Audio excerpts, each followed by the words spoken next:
FA কাপের quarter ফাইনালের high voltage লড়াইয়ে নাটকীয়ভাবে ওয়েস্ট হ্যামকে হারিয়েছে লিডস ইউনাইটেড।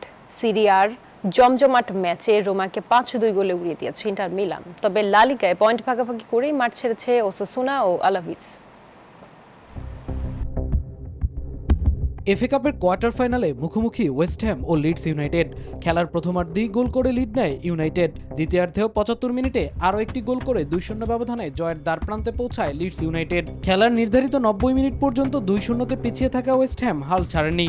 ইনজুরি টাইমে মাত্র 3 মিনিটের ব্যবধানে নাটকীয়ভাবে দুটি গোল শোধ করে দেয় হেমাররা।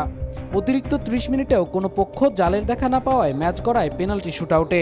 সেখানে ভাগ্য সহায় হয়নি ওয়েস্ট হ্যামের। ট্রাইব্রেকারে 4-2 ব্যবধানে জয় ছিনিয়ে সেমিফাইনাল নিশ্চিত করে লিডস ইউনাইটেড। ইতালিয়ান সিরিয়ায় রোমার বিপক্ষে গোল উৎসব করেছে ইন্টার মিলান। ঘরের মাঠে ম্যাচের প্রথম মিনিটেই লাউতারো মার্তিনেজের গোলে এগিয়ে যায় ইন্টার মিলান।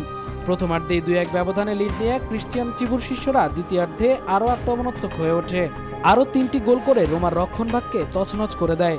রোমা ম্যাচে 2 গোল শোধ করলেও ইন্টারের গতির কাছে শেষ পর্যন্ত 5-2 ব্যবধানের বড় পরাজয় নিয়ে মাঠ ছাড়ে।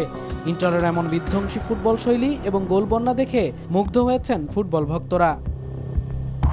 যুক্তরাষ্ট্রের 1 নম্বর জিম চেইন গোল্ডস জিম এখন আবারও বাংলাদেশে।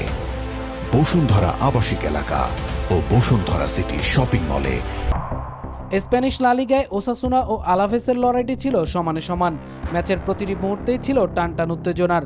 আক্রমণ আর পাল্টা আক্রমণে ম্যাচটি শেষ পর্যন্ত 2-2 ড্রতে শেষ হয়। ঘরের মাঠে ওসাসুনা জয়ের সম্ভাবনা তৈরি করলেও আলাভেসের লড়াকু ফুটবল তাদের রুখে দেয়। পয়েন্ট ভাগাভাগি করেই সন্তুষ্ট থাকতে হয় উভয় দলকে।